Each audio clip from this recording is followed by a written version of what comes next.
As Bernadette Banner says, there is no such thing as true historical accuracy.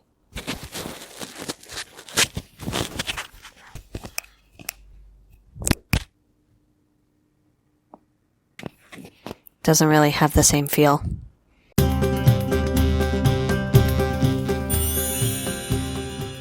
A few months ago, I made a dress that, while quite lovely, was not historically accurate. And perhaps you're wondering, what does that even entail? Why did I care? Because I did. And will I continue to care in the future? First of all, historical accuracy is a spectrum. None of it's going to be 100% accurate. We just don't have the knowledge or the means to perfectly replicate the circumstances surrounding the construction of original historical garments. On the surface tier of what is considered historically accurate, the focus is on the look of the garment. It's the right shape or silhouette, as you will hear dress historians say. It might be the correct color for that time period and probably at least close to the right fabric choice. Although some synthetic blends may find themselves in the mix. I also tend to find that fur and leather are often not replicated accurately for cruelty purposes and are either omitted when it would have been the obvious historical choice or replaced with more animal-friendly options.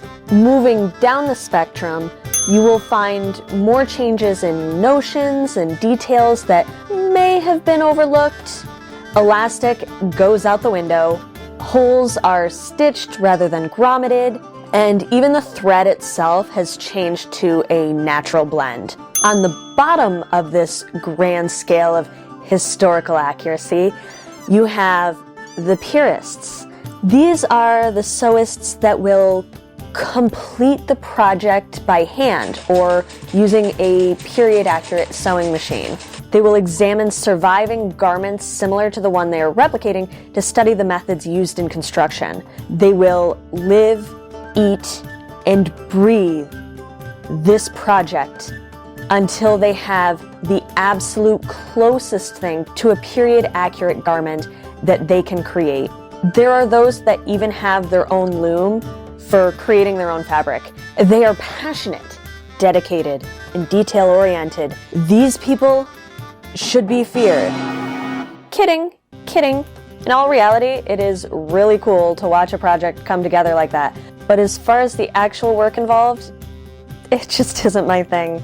For them, it's more about the process than the finished product. If I had created a historically accurate Renaissance gown for the masquerade ball, I still would have used a modern sewing machine and modern fabric. I most likely would have cheated the buckram with Gorilla Glue and linen, which I really want to try, and I wouldn't have gone to the lengths of sewing undergarments for it at all. For me, it would be about the finished product more than the process. I would have loved a historically accurate Tudor gown because I like the look of them, and I find it fascinating that what we've come to classify as Renaissance ranges anywhere from the medieval to Victorian eras, and that is well over 1,000 years. I would have been very proud to be able to wear a gown that was legitimately Renaissance in style, if not in construction. As with most topics in this age of internet trolling, you are bound to come across gatekeeping. Gatekeeping is when people try to control or limit a person's access to something. I talked about it briefly in my video concerning aesthetics, and you'll come across it here as well. Basically, if you decide to join a community on the internet, you will come across purists who don't see you as one of them. They'll criticize your use of the word historically accurate if you aren't hand-dyeing your fabric from berries that you foraged from the forest yourself. Not to be confused with helpful people who may correct you in regards to a method or term you use because they aren't sure how dedicated you are to historical accuracy. The really gatekeepy people will try and bully you out of different communities across the interwebs or publicly shame you elsewhere for not hand sewing your buttonholes. There isn't a cure for internet cruelty, unfortunately. Just know that you aren't wrong, and your level of historical accuracy is determined by you and you alone. And please, if you jump into this niche, don't gatekeep other people. Just let everyone have fun doing what they do. As far as me and my channel, you aren't going to see a lot of historical accuracy. It's time-consuming, often expensive, and requires skills I have yet to acquire.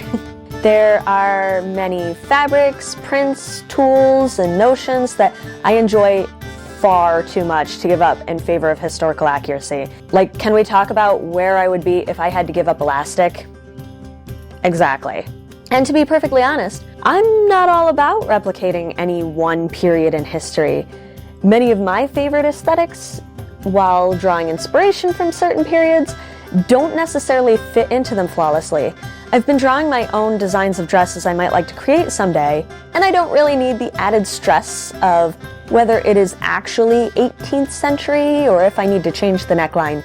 If I want to take a Regency-style empire waist, add an 1890s bustle, and shorten it 1920s flapper style, I'm going to do it.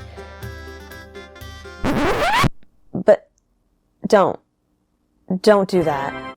The long and short of what I'm trying to say is that historically accurate clothing is really fascinating to me, but it isn't something that I plan on tackling myself. If you'd like to get into it, there's no right or wrong way to go about it.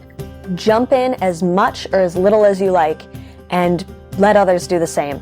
Overall, the historical costuming community, or costube as you'll hear it called, is one of the kindest and most inclusive communities I've come across, and I'd like to see more of that. If you are still interested in watching me tackle some historically inaccurate but tastefully aesthetic sewing projects, please do subscribe to this channel.